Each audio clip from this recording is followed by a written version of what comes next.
Desculpa. Vamos lá, então. Boa tarde a todos. Eu gostaria de dar as boas-vindas e é um prazer estar iniciando o ciclo de seminários do Programa de Farmacologia e Inflamação. E esse seminário também está sendo realizado em conjunto com o Programa de Pesquisa em Glicobiologia do Instituto de Bioquímica Médica. E o nosso convidado de hoje é o Marlon Dias, que é graduado em Ciências Biológicas, na parte de Biotecnologia pela UFRJ. Ele é mestre em Ciências Biológicas pela Biofísica da UFRJ e atualmente ele é aluno de doutorado do Instituto de Biofísica Carlos Chagas Filhos e bolsista nota 10 da FAPERJ e orientado pela professora Regina Gondenberg. Então, contando para vocês um pouco da história, né, o Marlon ele procurou o nosso grupo faz um tempo, relatando um efeito antitrombótico de uma solução chamada de custodiol. Então, ele vai explicar para a gente do que se trata hoje, do que é esse custodiol, né? E ele queria entender mais sobre os possíveis mecanismos de ação antitrombótica dessa solução. Então, nós iniciamos uma colaboração, né? A gente fez uma série de experimentos para tentar averiguar esses possíveis mecanismos de ação antitrombótica, e esses dados eles foram agrupados com os outros experimentos do grupo e publicados nesse ano na Material Science. Então, gostaria de agradecer muito a presença do Marlon, por estar aqui hoje, por ter aceitado o convite e por compartilhar o seu trabalho conosco. Tá bom, Marlon? Muito obrigado e parabéns já antecipando. Muito obrigado você, Roberto. Bom, quero começar agradecendo a você, a comissão, a todo mundo por estar aqui também me ouvindo, por essa oportunidade. Bom, você já me apresentou, né? Eu sou o Marlon Lemos Dias. Eu vou falar um pouquinho para vocês do que a gente tem desenvolvido, né? Do que eu tenho desenvolvido no Laboratório de Cardiologia Celular e Molecular do Instituto de Biofísica Carlos Chagas Filho, que apesar de ser um laboratório de cardiologia, né? A gente vem trabalhando com um grupo de pessoas que vem investigando o fígado, né? E principalmente a sua abordagem relacionada à medicina regenerativa. E hoje eu vou mostrar para vocês um pouco dessa história, até que a gente conseguisse chegar no Roberto e conseguir entender, né, como funciona de fato essa atividade do custodiol que eu vou comentar com vocês mais adiante. Bom, a Siri está aqui atrapalhando a minha conversa com vocês, mas não sei se está aparecendo. Vocês conseguem me ouvir ainda, né? Sim, conseguimos te ouvir. Tchau, Siri. Desculpa, gente. Vocês estão me ouvindo? Estamos te ouvindo. Perfeito. Mas está aparecendo ainda uma caixa aqui, né? Vou ter que parar, interromper o compartilhamento. Ah, saiu. Perfeito. Bom, então eu gostaria de começar essa apresentação, né, mostrando o real motivo de nós estarmos investigando medicina regenerativa hepática, né? Bom, as doenças hepáticas, elas compreendem um grande espectro de doenças que estão entre as maiores causas de morbidade e mortalidade mundial, e essas doenças evoluem negativamente de forma rápida, né, atingindo diversas regiões em todo o mundo, contribuindo para graves casos de doenças crônicas relacionados ao fígado, né, e também à vesícula biliar. E muito negativamente, essas doenças conseguem, por exemplo, levar os pacientes ao desenvolvimento de quadros de falência hepática e, quando não falência hepática, diretamente ao óbito desses pacientes, né? Bom, se a gente observar, atualmente, o único tratamento definitivo para a gente cuidar de um paciente que foi acometido por uma falência hepática, por exemplo, é o transplante. E se nós observarmos atentamente, né, ao longo do tempo, cada vez mais cresce o número de pacientes que aguarda na lista de espera pela realização dessa técnica e o número de cirurgias realizadas, né, de transplante realizado ainda é muito baixo para atender toda essa demanda.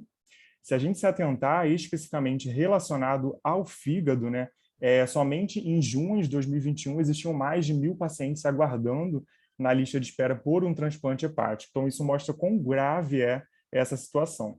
Além disso, se a gente for pensar, né, detalhadamente em relação à utilização dessa técnica, né, do transplante, além do grande problema de disponibilidade de órgãos, nós temos outros problemas relacionados a essa técnica.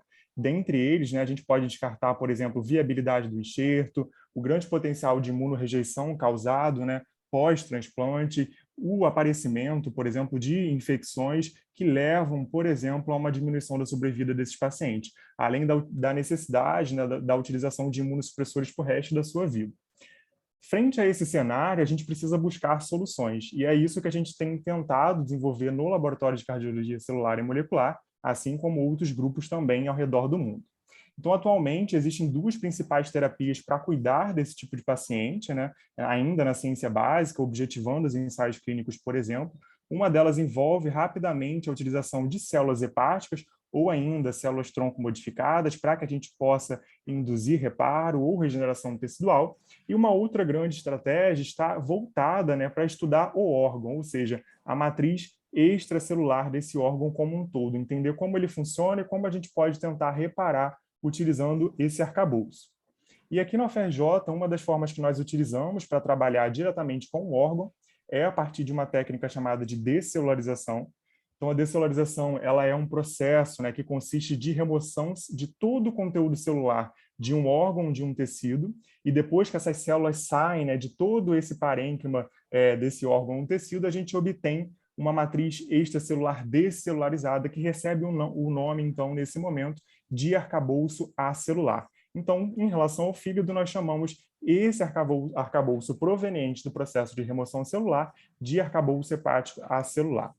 E ele é baseado, né, de grande forma nas macromoléculas que estão dispostas nessa rede interconectada de proteínas, que é a matriz extracelular, e depois que é gerado, então, os arcabouços acelulares de diferentes órgãos e tecidos, a gente pode utilizar, por exemplo, eles com duas diferentes estratégias. A primeira delas, utilizando um transplante direto no organismo vivo, e com isso a gente pode aguardar, por exemplo, com que as próprias células daquele organismo possam recelularizar aquele arcabouço, ou ainda numa outra estratégia, no laboratório previamente, realizar a recelularização desse arcabouço que foi descelularizado.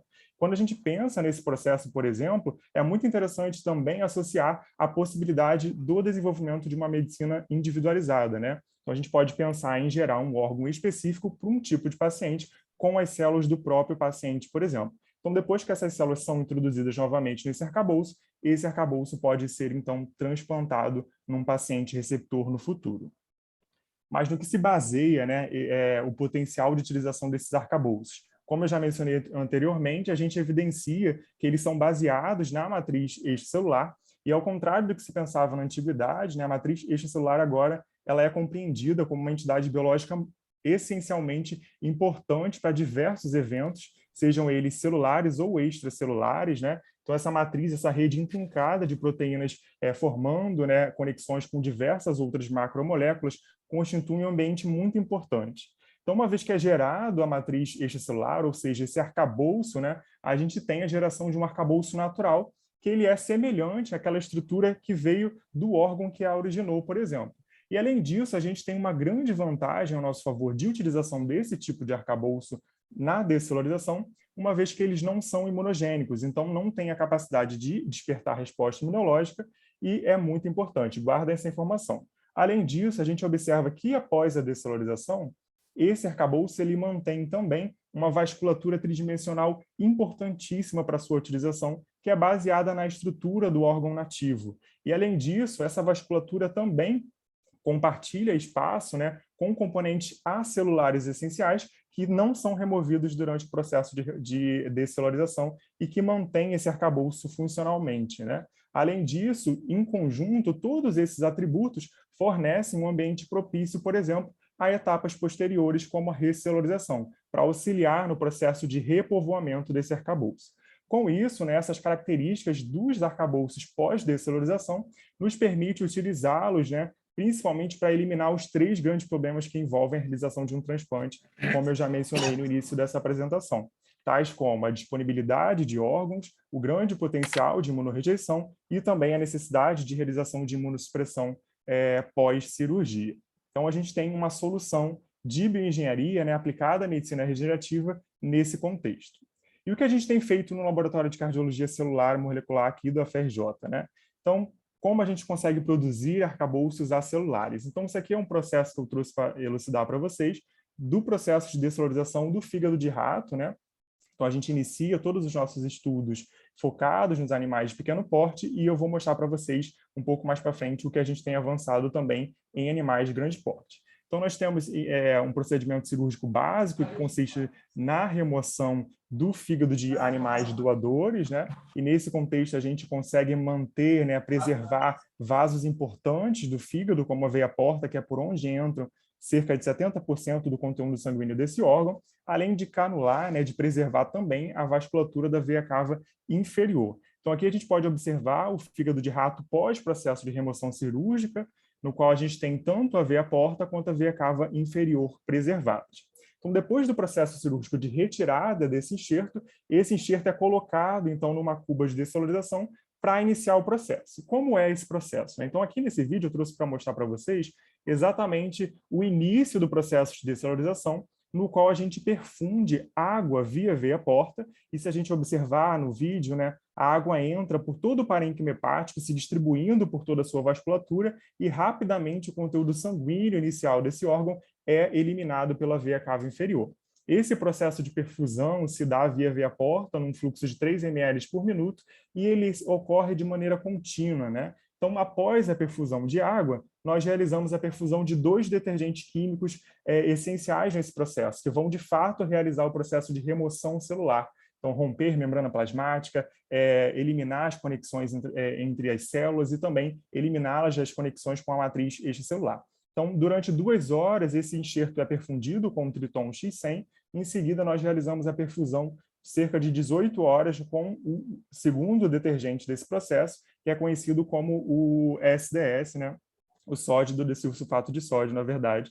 E, em seguida, depois do processo de dessalinização, nós realizamos um processo de lavagem para a retirada desse conteúdo de detergente desses arcabouços. Então, para que vocês possam visualizar o processo, né, esse é um vídeo demonstrativo do processo de descelularização, que se inicia com a perfusão de água. Então, a gente observa que o conteúdo sanguíneo é eliminado, o fígado começa a perder sua coloração avermelhada, e logo após a realização da perfusão com os detergentes, a gente tem a obtenção de um arcabouço hepático acelular, que tem essa característica translúcida, né, uma coloração bem translúcida, que mantém, né, macroscopicamente a gente consegue observar que a forma do fígado é preservada, e também macroscopicamente a gente consegue ainda delimitar os grandes vasos dessa vasculatura hepática, que é essencial para a funcionalidade desse arcabouço mais futuramente. Então, depois que ele é gerado, né, a gente precisa caracterizar esse arcabouço acelular e comprovar de fato que o processo de remoção celular foi eficiente. Então, a gente faz isso de diversas formas. Uma delas é através, por exemplo, de análises histológicas. Então, aqui é uma secção tecidual de um fígado controle, né, corada com hematoxilina e eosina, no qual a gente observa inúmeros hepatócitos alinhados, né, convergindo, partindo do espaço porta, né, uma arquitetura bem peculiar do fígado ao redor dos vasos. Quando a gente vai observar, então, uma secção tecidual de um arcabouço hepático acelular que veio da descelularização, a gente não mais observa a presença dos núcleos celulares, o que confirma para a gente que o processo de remoção foi eficiente em retirar as células desse arcabouço. Então, da mesma forma que a gente faz para observar se não temos mais células presentes nesse arcabouço, a gente também faz algumas colorações específicas para evidenciar alguns componentes da matriz extracelular, uma vez que esse arcabouço ele é formado, né, por essa matriz extracelular. Aqui nós realizamos, então, uma coloração com picrocílios para evidenciar, por exemplo, colágeno, e no tecido controle a gente observa que essa marcação ela é muito mais evidenciada ao redor dos vasos, né? Então, ao redor dos sinusoides, a gente também tem uma leve marcação distribuída por todo o parênquima hepático. Quando a gente olha uma secção tecidual de um arcabouço hepático acelular corada com picrocílios, a gente observa que esses componentes ainda se encontram presentes, né, nesse arcabouço, o que mostra para a gente que o processo de remoção foi eficiente em retirar as células, mas também foi eficiente em preservar grande parte dos componentes, né, algumas macromoléculas que compõem essa matriz. Concomitantemente com esses achados, a gente também quantifica a quantidade de DNA presente nesses arcabouços. Então, em relação aos fígados normais, a gente observa que os arcabouços hepáticos acelulares, eles apresentam, né, um conteúdo de DNA menor do que 50 nanogramas por miligrama de tecido seco, por exemplo, e há um consenso na literatura, né, que mostra para a gente que para um arcabouço ser considerado de fato descelularizado, ele tem que atender esse requisito, e os nossos estão dentro desse parâmetro. Além disso, né, de comprovar que a remoção celular foi eficiente, que a gente tem a manutenção da matriz extracelular, a gente também precisa comprovar que aquela vasculatura que é essencial para aquele arcabouço foi mantida após descelularização. Então, esse é um vídeo no qual, inicialmente, um arcabouço ele foi canulado, né, via veia porta e ducto biliar. Então, nós acessamos esses vasos com auxílio de um catéter, que é essa essa coloração amarela que vocês estão observando no vídeo, e em seguida perfundimos via veia porta azul de toloidina e via ducto biliar vermelho de fenol. Então, observem que no vídeo, após a perfusão, a gente consegue delimitar exatamente essa vasculatura, ou seja, a preservação tanto da árvore portal quanto da árvore biliar, o que mostrou para a gente que o arcabouço ele tem a sua vasculatura íntegra, mesmo após o procedimento de perfusão daquelas substâncias, sendo muito importante essa estrutura para as próximas etapas. Então, além de macroscopicamente, nós também caracterizamos isso microscopicamente. Então, a gente confirma que há uma manutenção das estruturas, né, microscópicas que compreendem essa vasculatura hepática, de forma que é bem semelhante ao que a gente observa num tecido normal, por exemplo. Isso não só restrito aos pequenos vasos, né, também mais vasos que são mais calibrosos, que partem mais para a periferia do lobo hepático. Bom, e como a gente consegue chegar na história do custodiol, né? Então, desde que eu ingressei no meu mestrado, eu entrei no laboratório para poder trabalhar com a aplicação desses arcabouços que eu acabei de mostrar para vocês em transplante, para observar o potencial de regeneração deles em modelos animais de doença hepática. Então, logo assim que eu ingressei, eu caracterizei um procedimento cirúrgico para a utilização desses arcabouços em modelos animais de transplante hepático, né? Então, uma vez que o arcabouço foi gerado, a gente consegue explorar o potencial desse arcabouço em diferentes modelos. O primeiro deles foi um modelo cirurgicamente simples, no qual inicialmente ratos receptores são submetidos a um procedimento de hepatectomia. Então a gente vai lá no fígado nativo do animal receptor e faz uma retirada de 10% do lobo mediano, que seria esse lobo maior, que logo que a gente tem acesso ao animal a gente encontra. E esses 10%, ou seja, 1/3 desse lobo mediano, é substituído, então, pelo arcabouço hepático acelular, que eu realizei a descelularização e utilizo para transplantar nesse animal. E olha que interessante.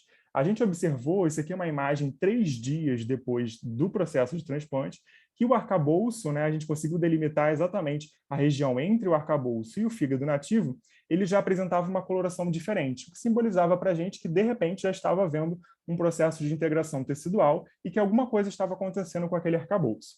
30 dias depois, nós fomos observar, né, esses animais transplantados, como estava aquele arcabouço. E o arcabouço que era completamente descelularizado, né, ou seja, acelular, a gente observou que ele foi completamente recelularizado pós-transplante. Então, aqui a gente conseguiu delimitar, né, por coloração de microcílios, as duas principais regiões. A região que é específica do arcabouço hepático que foi transplantado, então observe que há uma marcação mais evidenciada em vermelho, que é correspondente à matriz extracelular, unida, né, integralmente, tecidualmente, ao fígado nativo do animal receptor, que é essa região aqui à direita da imagem. A gente consegue observar, por exemplo, que aquele arcabouço transplantado, que apresentava aquela vasculatura, manteve aquela vasculatura também pós-transplante, o que pode sugerir para a gente que esse arcabouço pode estar integrado também à vasculatura desse fígado receptor e vai contribuir, por exemplo, para a sua funcionalidade. Aqui eu trago 4 imagens, né, de hematoxilina e eosina, no qual a gente consegue observar que o arcabouço ele foi completamente repovoado por diversas células. Então, na região mais próxima da região de interseção, ou seja, de onde nós realizamos a hepatectomia e transplantamos esse arcabouço, a gente consegue observar que há um intenso infiltrado inflamatório, né, originado principalmente pelo processo de fibrose que é ocasionado pela ressecção hepática naquela região. No entanto, quando a gente caminha, né, pela borda do arcabouço, a gente observa que há a presença de diversas outras células distribuídas amplamente por esse arcabouço hepático que era celular e que agora foi recelularizado. Então, nesse momento, a gente mostra a prova de conceito de que arcabouços hepáticos acelulares poderiam ser transplantadas em animais receptores, já que a sua própria natureza, o seu próprio organismo se enquadra em repovoar aquele arcabouço. Isso sugere para a gente, por exemplo, que ele pode ser utilizado futuramente na clínica para atender as demandas de pacientes hepatopatas. Bom, mas a gente precisava saber que células eram essas, né? Então a gente investigou com microscopia eletrônica de transmissão, então nós observamos a presença de células que tinham uma disposição nuclear, né? Um formato bem semelhante aos hepatócitos, o que sugeria para a gente também que apresentavam, que hepatócitos estavam presentes naquele tecido. Além disso, observamos, né, que existiam células em proliferação celular, células positivas para KM67, o que também sinalizava para a gente que havia uma interação entre as células e o arcabouço transplantado, que pode mostrar que está ocorrendo, por exemplo, um processo de regeneração e repovoamento celular. Então, para confirmar de fato que além daquelas células que nós observamos, dentre elas, né, e tínhamos hepatócitos, nós realizamos uma coloração específica do ácido periódico STIF para identificar marcação de glicogênio hepático nessas células, e nós conseguimos observar, por exemplo, no arcabouço, a presença de hepatócitos estocando glicogênio dentro das suas células, o que confirmou para a gente a presença dos hepatócitos nesses arcabouços pós-transplante, isso 30 dias pós-transplante. Então, depois que a gente confirmou esse processo, a gente verificou que o processo de recelularização foi eficaz, que o arcabouço ele tem uma propriedade de recrutamento celular depois que ele é transplantado. E, interessantemente, a gente pode dizer, por exemplo, que talvez esse processo seja facilitado porque a gente está transplantando, né, o arcabouço, que é celular, muito próximo da região do fígado, ou seja, a conexão tecidual pode garantir esse processo de migração celular e repovoamento. Então, sabendo disso, a gente também queria investigar, por exemplo, se quando o arcabouço hepático acelular fosse transplantado numa posição anatômica diferente da posição original do fígado, esse evento também poderia ser realizado. E olha que interessante. Então, a gente foi caracterizar um segundo modelo cirúrgico, né? Esse modelo, diferentemente do modelo anterior, a gente não mexe no fígado nativo do animal receptor, é um modelo conhecido como transplante heterotópico, no qual a gente transplantou um arcabouço hepático acelular inteiro na posição do rim esquerdo desses animais, justamente para integrar, né, esse arcabouço à vasculatura e saber se em regiões mais distantes do fígado esse arcabouço poderia ser, por exemplo, recelularizado. Mas antes da gente conseguir investigar isso, a gente se deparou com diversos desafios, né? O primeiro deles foi que, quando a gente obtém um arcabouço pós-descelularização e coloca ele, por exemplo, sobre uma placa, a gente observa que ele mantém a sua forma, a sua vasculatura, ele tem os seus lobos bem distribuídos e perfeitamente como um fígado, entre aspas, normal. No entanto, quando a gente vai manipular esse arcabouço para realizar o procedimento de transplante, no qual eu preciso ter esses vasos aqui manipulados para fazer a anastomose, ou seja, para conectar esse arcabouço à vasculatura do animal receptor, ele se comportava dessa forma. Então, ele ficava bastante disforme e bem contraído, o que dificultava muito a nossa utilização durante as anastomoses. Além disso, nós e todo mundo que trabalha com bioengenharia hepática enfrentamos um outro grande problema, que foi o problema de hemocompatibilidade desses arcabouços. Então, uma vez que esse arcabouço foi gerado e quando ele foi transplantado num animal receptor para ter acesso ao sangue, né, à vasculatura daquele animal receptor, a gente começou a observar, por exemplo, que existiam alguns eventos que impediam que o sangue fluísse corretamente naquele arcabouço.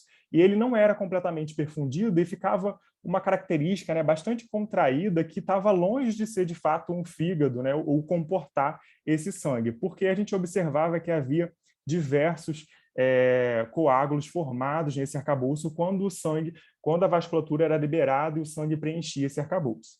Então, para a gente tentar resolver esse problema, né, romper essa dificuldade, nós realizamos um estudo de investigação de uma solução bastante conhecida, que eu vou mostrar daqui a pouco, e contactamos o professor Roberto para nos auxiliar em investigar os mecanismos pelo qual a gente poderia utilizar essa solução.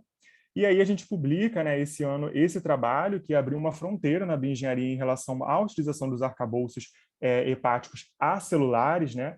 Então a gente mostra, por exemplo, que a gente consegue melhorar a hemocompatibilidade desse arcabouço com essa estratégia que eu vou detalhar para vocês. Eu gostaria de frisar que esse é um trabalho originado, né, produzido por uma equipe bastante diversa, que envolve pesquisadores não só brasileiros da nossa UFRJ, mas também do exterior, e que contribuíram grandiosamente para que esse trabalho se tornasse uma realidade e que a gente conseguisse melhorar, de fato, a hemocompatibilidade desses arcabouços. Bom, então, o que a gente traz de novo nesse arcabouço? Então, a gente traz a possibilidade de melhora dessa hemocompatibilidade e um novo contexto de utilização de uma solução muito conhecida. Então, a gente mostra, né, que é possível utilizar o custodiol, ou seja, uma solução que é basicamente formada por histidina, triptofano e cetoglutarato, num contexto de bioengenharia. Essa solução é uma solução amplamente utilizada, né, na clínica por cirurgiões, por exemplo, para favorecer a preservação de enxertos, ou seja, quando um órgão é retirado de um paciente doador, até que ele possa ser transplantado num paciente receptor, ele é armazenado nessa solução que visa ter, né, as condições ideais para a manutenção daquele tecido, para a manutenção daquelas células. Se a gente for observar, essa solução ela apresenta uma composição bem semelhante ao nosso plasma sanguíneo, no entanto, ela tem a adição, né, desse tampão histidina, triptofano, cetoglutarato e manitol na sua composição. E o que foi interessante é que um cirurgião que faz transplante, que era da nossa equipe, que me ajudou a caracterizar o procedimento cirúrgico, sugeriu nós utilizarmos essa solução, já que ele usava isso na clínica. Ele, tenta fazer isso para ver se a hemocompatibilidade melhora. E aí a gente começou a observar. Mas antes de eu mostrar para vocês o que melhorou, eu queria mostrar exatamente qual a dificuldade nós tínhamos. Então, para a gente entender qual era a relação do sangue com o fígado, né, descelularizado, ou seja, com o arcabouço acelular, nós caracterizamos um procedimento experimental de perfusão ex vivo, no qual a gente retira o sangue do animal doador, dilui esse sangue em PBS, por exemplo, e vai perfundir esse arcabouço com esse sangue. E olha só, quando a gente perfunde o arcabouço com o sangue diluído em PBS, olha o que acontece. O sangue ele entra em contato rapidamente com o arcabouço e algumas regiões começam a formar diversos coágulos que impedem o sangue de perfundir para outras regiões dos lobos hepáticos, inviabilizando, por exemplo, a perfusão. Isso gera uma resistência tão grande que o fluxo ele não consegue ser de maneira contínua, ele é obrigado a voltar. E a gente tem, por exemplo, o extravasamento do conteúdo sanguíneo nesse caso. Então, isso, por exemplo, para a gente atingir, né, a completa perfusão sanguínea desse arcabouço, leva mais de 2 horas, por exemplo, nesse caso, né? E aí, com essa solução, com o custodiol seguindo as instruções desse cirurgião que trabalhava com a gente observou completamente um evento completamente diferente. Então, aqui a gente conseguiu observar que o custodiol ele permitia, de alguma forma, com que o sangue fluísse livremente por todo o arcabouço, né, preenchendo toda essa vasculatura de maneira homogênea. E a gente não observava mais, né, resistência sanguínea aqui nas regiões mais superiores da veia porta, e essa perfusão ela se dava de maneira contínua, preenchendo todos esses vasos, até que a gente conseguiu observar a formação de um parênquima hepático agora completamente preenchido por sangue. Então, esse vídeo foi bastante esclarecedor para a gente em observar as diferenças que nós tínhamos quando o custodiol era administrado juntamente com o sangue, quando esse arcabouço era previamente tratado com o custodiol nesse contexto. E olha que interessante, né? A gente foi observar o que mudava. Então, macroscopicamente, isso acontecia, e a gente queria entender microscopicamente qual eram os eventos que estavam ocorrendo. Então, a gente conseguiu observar, né, que no final da perfusão do arcabouço com sangue mais custodiol, a gente tinha um arcabouço bem vermelhinho, bem bonito, no qual a gente não observava, por exemplo, a formação dos coágulos. Quando a gente comparava, né, o final desse processo, com os arcabouços que não receberam custodiol, que foram perfundidos apenas com sangue e PBS, nós tínhamos diversos agregados, né, diversos trombos formados por todo esse parênquima hepático, e que fazia ele ficar muito mais pesado e muito mais difícil de manipular. Então, isso não ficava visível, né, apenas na superfície. Quando a gente fazia algumas secções desse tecido, a gente também observava regiões mais escurecidas, né, que eram correspondentes aos trombos, nas regiões também mais internas desse arcabouço. E aí, interessantemente, a gente observou que o custodiol ele melhorava a hemocompatibilidade e também auxiliava no aumento do volume, né, dava uma maior robustez desse arcabouço, o que facilitou muito a gente durante os procedimentos de transplante na sua manipulação. Microscopicamente, né, a gente conseguiu observar que os arcabouços perfundidos com sangue custodiol apresentavam sua vasculatura livre, né, não tinha nenhum entupimento dos seus vasos. No entanto, quando não utilizávamos o custodiol, usando o sangue diluído em PBS, a gente observava que os vasos do arcabouço estavam completamente congestionados, né, por diversas células sanguíneas que participavam desse processo.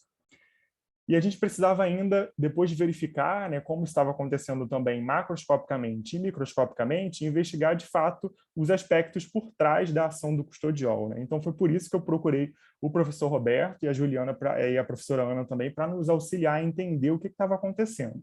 e a gente conseguiu identificar, né, que na presença do colágeno, que é um dos componentes mais abundantes no arcabouço hepático acelular, por exemplo, o custodiol conseguia exercer, né, um potencial de inibição da agregação plaquetária em cerca aí de 80%.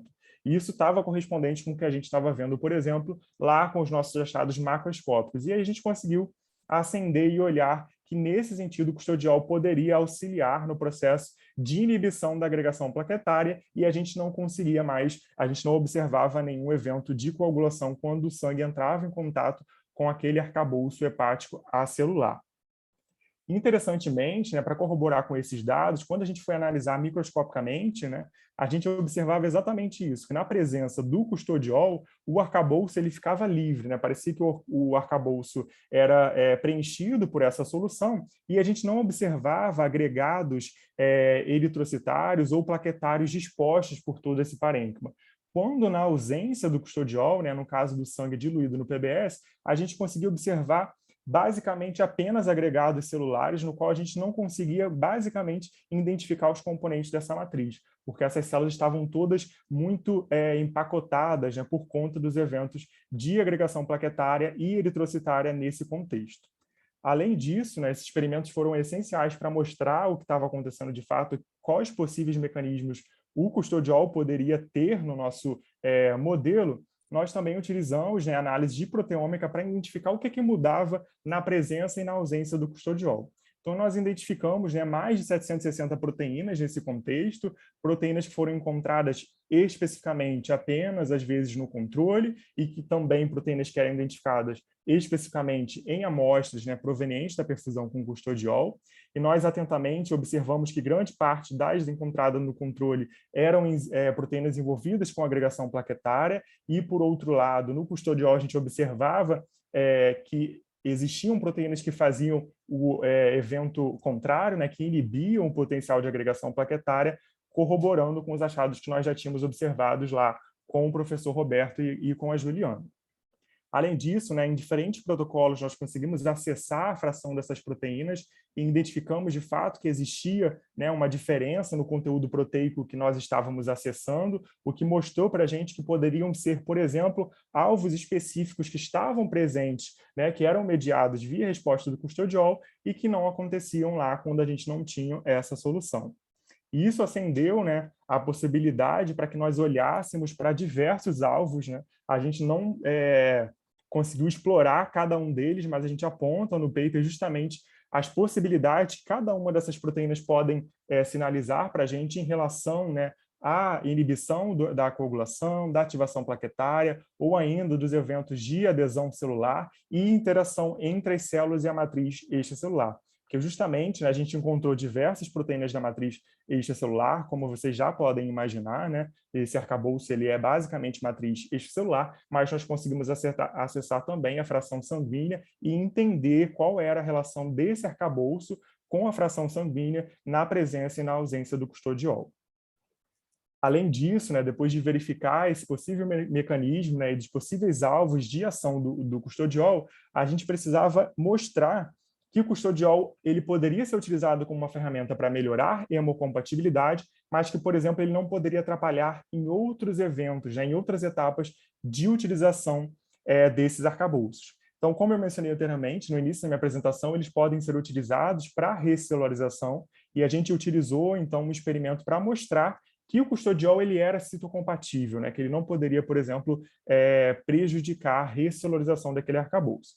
Para atender esse objetivo, nós recelularizamos, ou seja, introduzimos células da linhagem EPG2, que são hepatócitos de uma linhagem de hepatocarcinoma, 3 × 10⁷ células via veia porta nesse arcabouço, e essas células foram cultivadas, né, nesse modelo 3D, nesse fígado descelularizado, durante 7 dias. Então, aqui é uma imagem representativa do fígado do arcabouço que era anteriormente acelular, e depois aqui do processo de recelularização, 7 dias depois, então a gente consegue delimitar ainda a sua vasculatura e ele fica com essa coloração um pouco mais diferente. Histologicamente, nós observamos, né, a disposição das células por todo o parênquima, que confirmou para a gente a recelularização daquele arcabouço, e nós ainda conseguimos confirmar também que aquelas células, além de repovoarem aquele arcabouço, também estavam produzindo, né, secretando albumina, o que é um indicador de funcionalidade, que aquelas células estão de alguma forma interagindo com aquela matriz extracelular e que o custodiol não foi capaz de ser citotóxico para aquelas células, né? Então, os arcabouços eles podem ser perfundidos com custodiol e também recelularizados. E, finalmente, depois de mostrar que era possível recelularizar, né, o arcabouço pós-perfusão com custodiol, além de melhorar a hemocompatibilidade, a gente precisava mostrar também e avaliar, né, se o custodiol poderia exercer essa funcionalidade em vivo, que é quando a gente tem o aporte sanguíneo chegando, entrando em contato com essa matriz extracelular. Então, aqui, novamente, o esquema, né, do modelo de transplante heterotópico, no qual a gente não mexe no fígado nativo do animal receptor, mas no lugar do rim esquerdo, nós realizamos uma nefrectomia, o rim esquerdo é retirado e nós conectamos, né, transplantamos o arcabouço hepático acelular via conexão entre a artéria renal do receptor com a veia porta do arcabouço e a veia renal do receptor com a veia cava inferior do arcabouço. Então, a gente faz a anastomose final para a conexão desses vasos, né?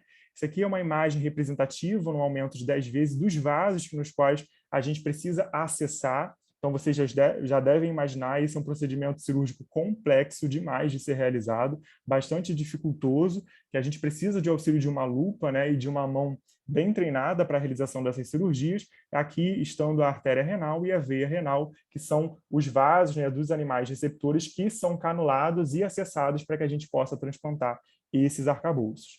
Então, a gente consegue transplantar esse arcabouço em vivo, observem que ele fica no formato maior, né, mais distribuído, conseguem comportar o componente sanguíneo do animal receptor, se integrando a essa vascularização, e a gente não observa mais a formação de nenhum trombo, nenhum clote nesse arcabouço pós-transplante no animal que recebeu ele de maneira heterotópica. E a gente também conseguiu observar que, além de preservar de melhorar essa hemocompatibilidade, esses arcabouços também realizavam recrutamento celular, então eles foram repovoados.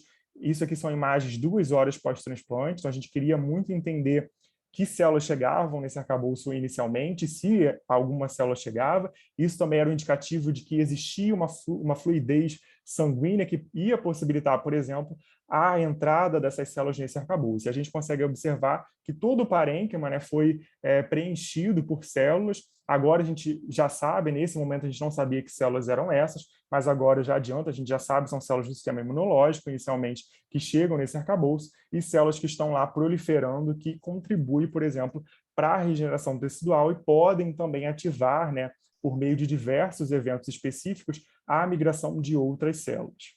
Bom, então, além dos dados, né, que a gente tem investigado em relação ao potencial de utilização desses arcabouços em modelos animais de pequeno porte, né, como os que eu acabei de mostrar para vocês, a gente também tem trabalhado no laboratório de cardiologia celular e molecular com modelos animais de grande porte, como, por exemplo, fígados de porcos, para que a gente conseguisse entender de como a gente poderia aplicar tudo que a gente aprendeu com esses animais na utilização relacionada, né, com os órgãos humanos. Então, nesse momento, a gente produz, né, o nosso grupo trabalhou para produzir um novo protocolo de descelularização de fígados de porcos. Até esse momento, a literatura só abordava protocolos de descelularização de fígados de porcos de mini-pigs, então eram porcos menores e os seus fígados, respectivamente, também apresentavam um menor tamanho e um menor peso. E aí a gente se atentou e falou, caramba, a gente precisa tentar, de alguma forma, realizar o procedimento de descelularização de fígados maiores. E por que fígados maiores? Se a gente for pensar, o fígado ele é um órgão multilobular, ele tem diversos lobos diferentes segmentos, o que pode sinalizar para a gente a possibilidade de utilizar pequenas partes, né, pequenos segmentos desse fígado para atender mais do que um paciente na fila de transplante, por exemplo, no futuro.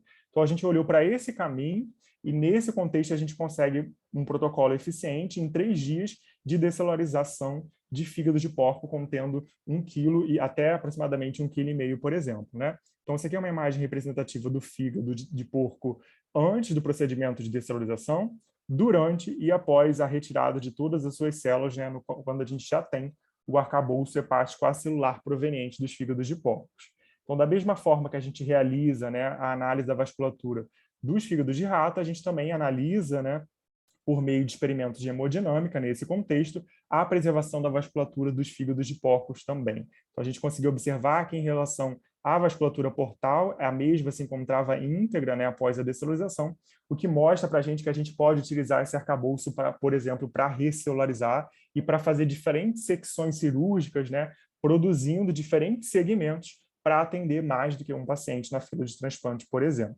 Então, esse estudo aqui foi bastante interessante do nosso grupo, que mostra essa aplicabilidade, e a gente mostra na literatura que é possível também descelularizar fígados de porcos maiores.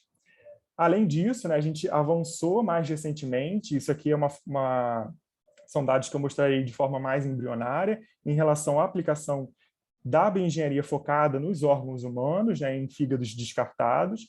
E a primeira coisa que eu queria dizer que nós temos uma aprovação do Comitê de Ética em Pesquisa do Hospital Universitário para receber esse tipo de amostra.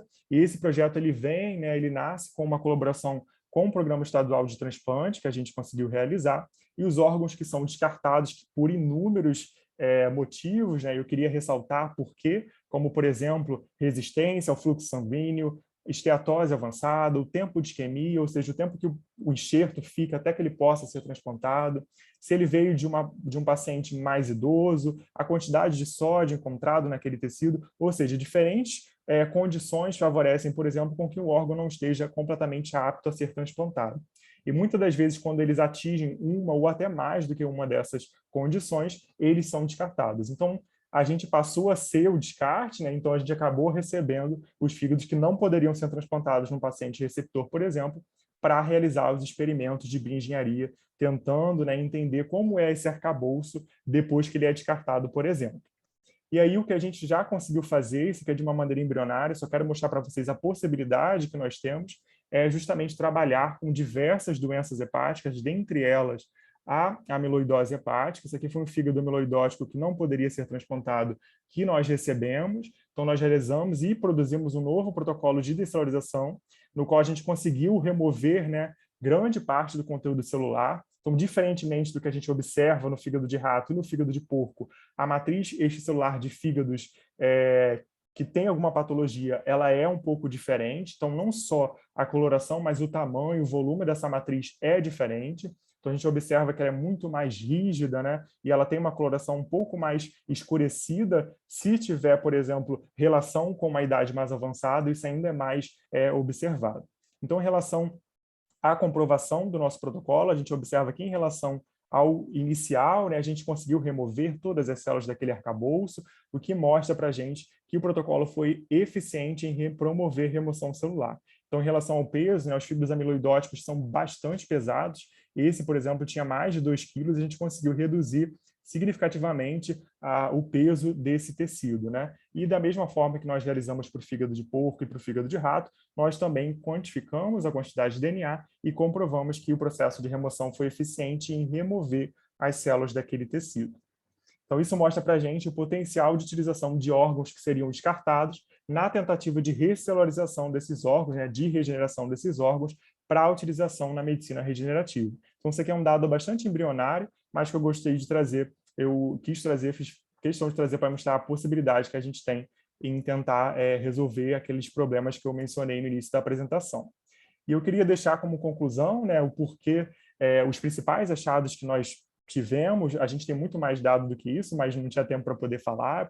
Achei melhor trazer os que eu acho mais interessantes para vocês. Então, a gente consegue observar que os arcabouços eles têm essa potencial, essa oportunidade, né, esse potencial de ser recelularizados em vivo, o que é muito eficiente, pensar que o próprio corpo, né, pode realizar esse potencial de recelularização com diversas células, que a gente conseguiu, por exemplo, gerar arcabouços mais hemocompatíveis para a utilização no transplante, o que acende muito mais, né, o desejo de investigar esses arcabouços no contexto de doenças hepáticas, que é o que eu tenho feito também agora no meu doutorado em relação à cirrose hepática, mas que eu ainda não pude trazer para vocês, porque os dados ainda não estão publicados, e a gente precisa fechar alguns deles, para que a gente no futuro consiga levar tudo isso para o paciente, né, e atender às demandas da nossa sociedade.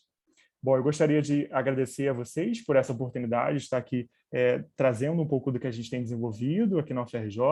Eu também não poderia deixar de agradecer a minha orientadora por todo o apoio, por acreditar nas minhas ideias, né? A diversos colaboradores que fazem esses trabalhos serem realidade, né? Os alunos de iniciação científica que trabalham diretamente comigo me ajudando a elucidar esses modelos e, sem dúvidas, né, a todas as agências de fomento, ao grupo de estudos do fígado, que a gente tem desenvolvido coisas bem legais que proporcionam, né, a realização de cada um desses experimentos. Então, muito obrigado pela atenção de todos vocês. Marlon, super obrigado e parabéns aí pelo trabalho, super bonito, não só o artigo publicado, mas todo o trabalho do grupo também, né? Então, obrigado por ter compartilhado. E estamos abertos a perguntas, pessoal. Quem quiser fazer pergunta, quem quiser colocar no chat também, fique à vontade. Eu tenho aqui um monte de dúvidas. Oi, Ana. Que bom, eu imagino. Mas, assim, dúvidas, assim, mais perguntas mesmo, né? Então, eu tinha anotado um monte de coisa aqui. Mas, assim, em relação, vamos, assim, por partes, né?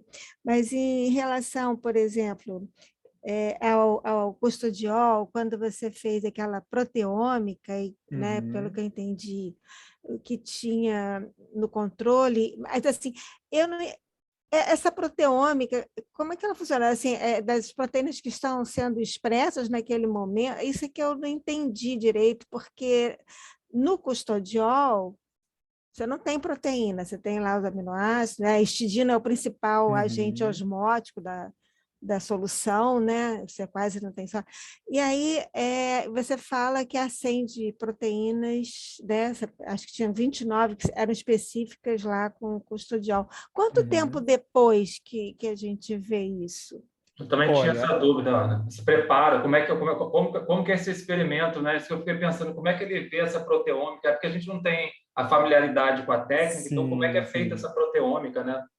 É um experimento bem complexo, né? Eu nem tenho propriedade para poder dizer para vocês, olha, todas as etapas, né? Mas o que a gente faz é perfundir, que é exatamente o experimento básico que a gente fez desse projeto inteiro, né? Perfusão dos arcabouços com sangue diluído ou no PBS ou no custodiol, né? Então, após 1 hora de perfusão, que a gente fica passando aquele sangue diluído nessas soluções, a gente recolhe esse arcabouço, ele vai para o -80, e em seguida ele passa por uma série de etapas de processamento de amostra, né?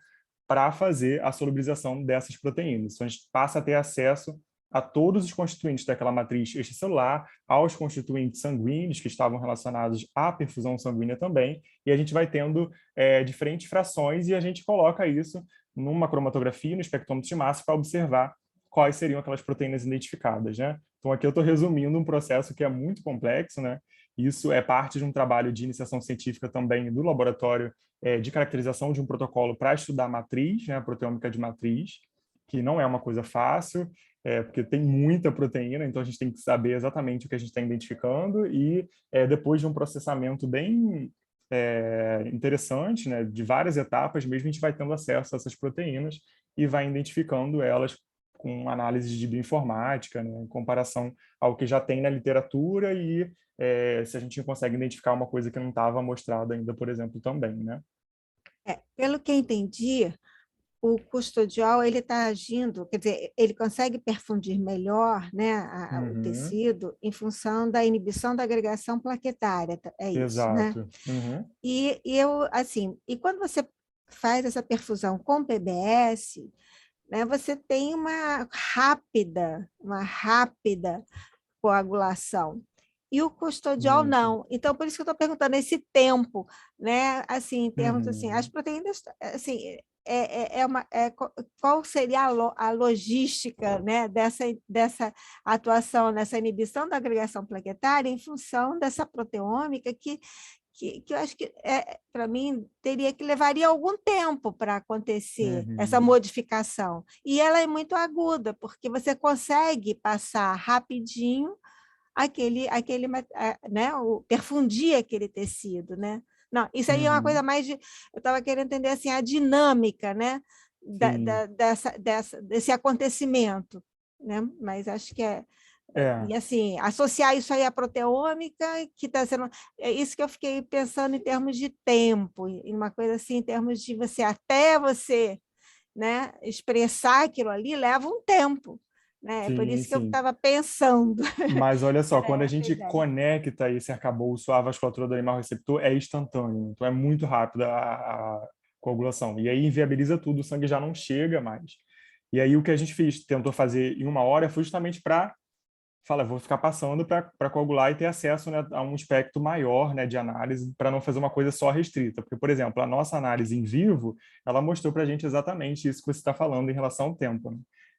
Ele consegue atuar rapidamente é, na hora que a gente libera o fluxo sanguíneo do animal receptor, que o sangue entra em contato com a vasculatura do arcabouço, a gente já tem esse processo acontecendo e o sangue flui corretamente, né? Quando não tem custodial, rapidamente, como vocês viram no vídeo, né, a gente não tem esse efeito, né? E aí, para a gente certificar, a gente fez a perfusão durante 1 hora para tentar verificar tanto com o PBS quanto com o custodial esse processo. Agora eu posso perguntar mais?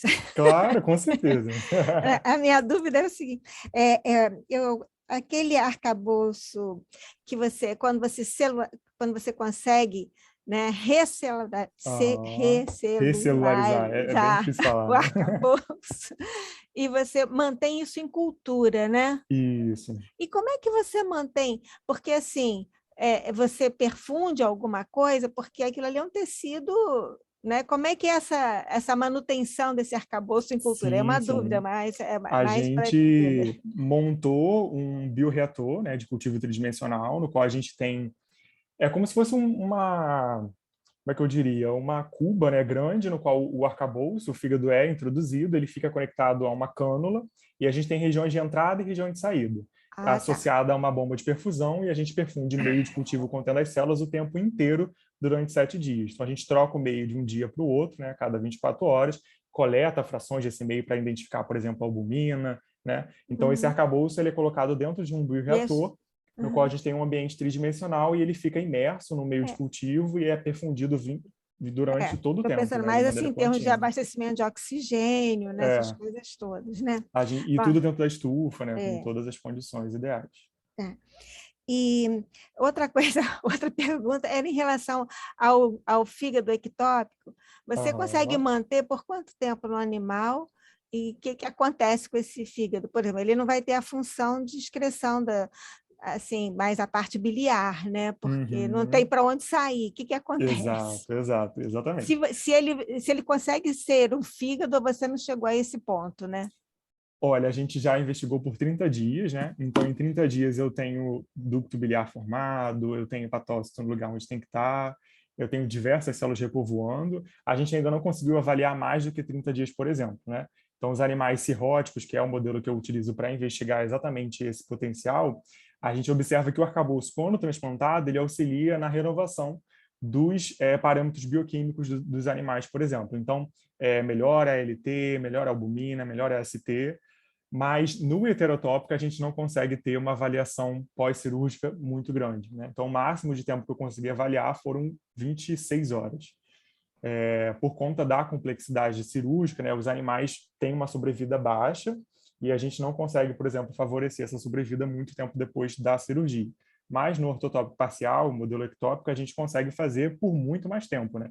Eu fiz por 30 dias, que era o tempo que eu quis observar nesse experimento, mas a gente já setou para fazer 60, 90 dias, porque a gente acredita que quanto mais tempo, mais células chegam, né, e se organizam melhor. Então, já observei que de 7 para 15, eu ainda não tenho hepatócito. Então, a partir de 15 dias, eu tenho hepatócito chegando e formando uns agregados, né, que começam a sinalizar para a gente a geração de um lóbulo hepático, uma organização mais fiel, né, do fígado, que com certeza aumenta em 60, em 90 dias, mas eu ainda não tenho esses dados para poder te confirmar que isso acontece, entendeu? Eu estava pensando, porque assim, o fígado ele tem uma estrutura tridimensional assim, absurda, e a organização. Uhum. E assim, o cirrótico, você destrói, né, aquela organização, assim, a dificuldade de você ter ali os sinusoides banhando ambos os lados do hepatócito, Uhum. né, aquelas trabéculas. Então, era isso que eu estava pensando também. Mas muito legal o seu trabalho, Muito muito, né? obrigado, Não vou Ana. perguntar mais, não. Eu Não, tenho fica à mais vontade, eu fico conversa, super feliz. À mas vontade. assim, deixa os outros perguntarem. Parabéns. Muito obrigado. Professor João, Parabéns, Marlon. Muito obrigado por me apresentar esse mundo aí que eu conhecia tão pouco. Eu tenho uma dúvida bem pontual. Você mostrou, achei bem legal quando você mostrou que inibe a agregação plaquetária. Uhum. E pensando assim em eventos agudos, eu pensei também, extrapolando um pouquinho, para a chegada de neutrófilo e monócito. Então, será que o custodiol não poderia estar interferindo na mediação, na interação, né, com Sim. selectinas? Eu até procurei na literatura, não vi nada. Olha, isso é um mundo assim muito inexplorado, né? Quando eu fui começar a utilizar, eu falei, cara, eu preciso basear alguma coisa, mas não tinha quase nada. Possivelmente sim, com certeza isso pode estar acontecendo, né? São alvos, como eu mencionei, que a gente tem que explorar para tentar entender melhor esse processo, né? E sem dúvidas, ele está fazendo um monte de coisa ali, né? Que está ajudando a gente. E as células do sistema imunológico, né, são as primeiras que estão chegando no arcabouço depois de transplantado. Isso também pode mostrar para a gente que tem uma relação direta delas nesse contexto também aí com o custodiol, né? E a formação de NETs também, né, João? Você está falando, né, que também contribui com o processo trombótico. Isso é uma coisa que já está muito, muito, muito bem estabelecida. Então, realmente é uma dica interessante, é um algo interessante a ser explorado também. E não só a plaqueta, né? Exato. O sistema de Pode coagulação... comparar com algum fucoidão, alguma... Oi, pode falar. Não, falei que pode comparar com algum fucoidão, algum ligante das selectinas. Então, bem legal, Marlon. Obrigado. Muito obrigado, João. Obrigado também ao Roberto por ter iniciado